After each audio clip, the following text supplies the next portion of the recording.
Olá, tudo bem com vocês? Bem, hoje eu poderia estar lançando um vídeo falando sobre alguma outra coisa, mas o último vídeo que eu lancei, eu falei sobre preconceito linguístico. Se você não viu ainda, veja, tá? No vídeo sobre preconceito linguístico, eu falei sobre as pessoas acharem que uma língua é melhor que a outra, que uma forma de falar é melhor do que a outra, que uma é mais certa e outra é mais errada. E algumas pessoas vieram me falar o seguinte: Mas, Rodrigo, quer dizer então que qual é o papel do professor? Se tudo tá certo, se não existe certo e errado, então para que o professor vai pra escola? bem, calma.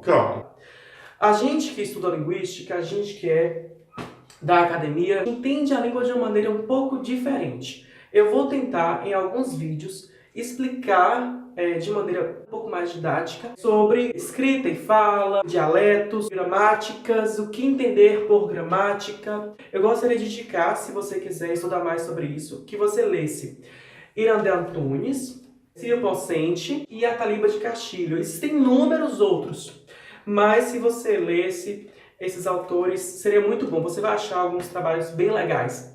Um livro que eu vou citar, de Ciro Pocente, por exemplo, é Mal Comportadas Línguas. Acho que o nome é esse. Eu li e eu amei. Ele critica um monte de coisas.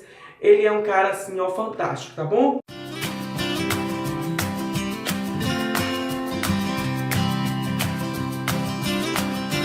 Na escrita existe na língua, perdão, existe a escrita e existe a oralidade. Nem todas as línguas têm escrita, tá? É bom a gente frisar essa questão. A escrita, ela é fundamental para uma língua hoje em dia. Tudo hoje é leitura, tudo hoje está escrito, certo? Mas o que seria a escrita e a oralidade? A língua portuguesa, ela é oral. Ela é transmitida, as informações são transmitidas via som, certo? Nós emitimos uma frequência, um som em determinada frequência, e esses sons resultam um significado. Só que nós utilizamos a escrita. A escrita, ela vai ser guiada pela ortografia. Na escrita, a gente tem o que a gente chama de grafema. O que é grafema? É uma letra. E o que é uma letra? É a tentativa de representar o que a gente fala. Então, por exemplo, quando eu falo A, eu represento com isso. A. Quando eu falo eu represento com isso. Mas quando eu falo eu represento com a mesma coisa. E aí? Vamos colocar uma questão interessante. No espanhol, a gente tem 5 vogais escritas, tá? E só que a gente também tem 5 vogais orais, o mesmo tanto, tá? Só que no português, a gente tem 5 vogais escritas e a gente tem 7 vogais orais. Por quê? Porque a gente tem A, E, I, O, U. E a diferença dessas vogais vai ser importantíssima aqui para a gente mudar completamente o sentido da palavra. Só para a gente ver, palavra tela, polo, polo, pelo, pelo. A gente tem esse código escrito do português. Que código escrito é esse? É o alfabeto. O alfabeto nosso, ele vem lá da Grécia, de Roma, enfim. Se a gente for voltar muito tempo, a gente chega lá nos fenícios. Mas a gente não vai voltar. A gente vai focar aqui nesse alfabeto. Esse alfabeto também é utilizado aqui, olha, escrevi algumas línguas: inglês, francês, espanhol, turco, alemão, galego. São línguas completamente diferentes, certo? Algumas mais próximas, outras nada a ver. O que o português tem a ver com o turco? Longe, né? Porém, a gente utiliza o mesmo sistema de escrita, que é um sistema curto, com 20 e poucas letras, e muitas vezes temos que juntar letras para formar para representar outros sons. Ou seja, letra não tem som. A escrita não é uma representação fiel da fala. Ela é uma tentativa de representar. E muitas vezes ela falha feio, porque ela não consegue dar conta. Pense, por exemplo, quando você faz uma pergunta. O mero símbolo da interrogação não vai dar conta de trabalhar a entoação, de representar a entoação perfeita do que você quer dizer, tá bom? E às vezes fica complicado. Você fala uma coisa e a pessoa entende outra, é uma coisa terrível. Essa ortografia, ela padroniza a escrita. Padronizando a escrita, ela torna a escrita impessoal. Não importa de que cultura você é no nosso país, no Brasil. Não importa se você é de Moçambique, do Cabo Verde, de Portugal. Você vai escrever da mesma forma. Se é casa, é casa. É tanto que a gente tem problemas. Com o novo acordo ortográfico, por exemplo, não existe com os novos acordos ortográficos, não escreve mais actor, a gente não usa mais os dois pontinhos em cima do U, mas Portugal ainda assim quer continuar, porque em muitos lugares eles continuam falando dessa forma, mas no Brasil a gente não fala mais assim. Mas a questão é a seguinte, vamos pegar a palavra gatinho, eu falei tim, mas só escreve T-I, ou seja, a escrita não está representando fielmente a minha fala, mas a finalidade da escrita não é essa mesmo, ela não é de representar fielmente, porque se a gente fosse representar fielmente, a gente estaria muito próximo ao armênio. O armênio é uma escrita tem um sistema de escrita muito mais fonético, ou seja, muito mais fiel ao que se fala. O russo, da mesma forma, vai tentar ser muito mais fiel ao que se fala e mesmo assim você tem sistemas de alterações no russo, tá bom? Quem estuda russo vai saber do que eu estou falando. Qual é a finalidade dessa ortografia, então? Ela vai tentar conter, segurar mudanças, variações.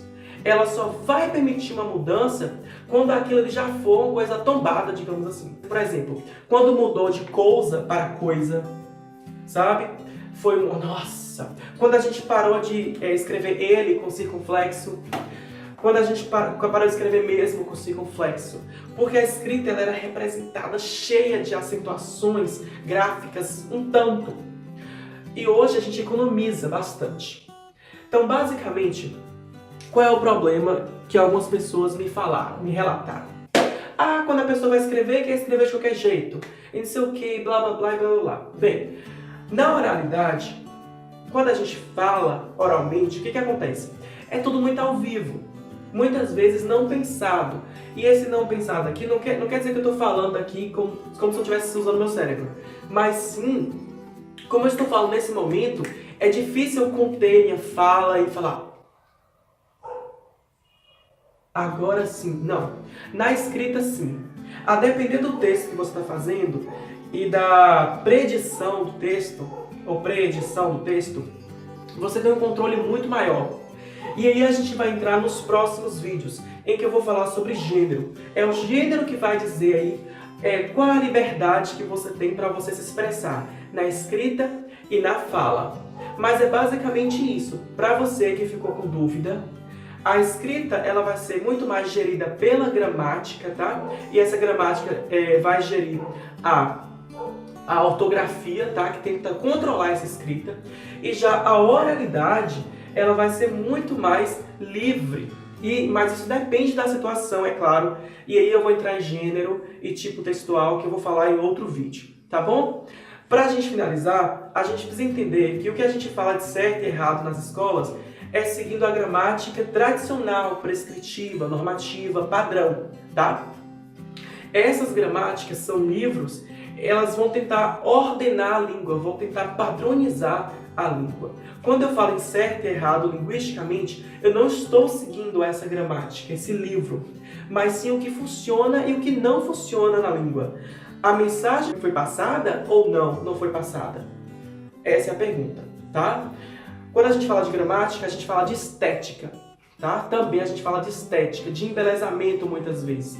Quando a gente fala de questões linguísticas, a gente fala de necessidade, de uso, de comunicação, tá bom? Então é isso. Agora eu vou deixar somente algumas palavras para vocês verem como a escrita não consegue dar conta. A palavra bolo, que pode ser bolo, também eu bolo um plano. Escola, escola. Alguém lembra da gafe de uma apresentadora que falou que escola começava com I? Pois é. A gente tem, por exemplo, a palavra exame, exame, que tem X e E, mas a gente fala exame. E a palavra desconto, que a gente não fala desconto, mas desconto. Primeiro eu gostaria de agradecer aos vários grupos de estudos de idiomas no Facebook. Gostaria de agradecer também ao William Teixeira. Gostaria de agradecer a Vinícius, que tem um canal maravilhoso no YouTube. Eu vou deixar o link no final. A Daniel, psicólogo da UESB. A Karine, que é funcionária técnica da UESB.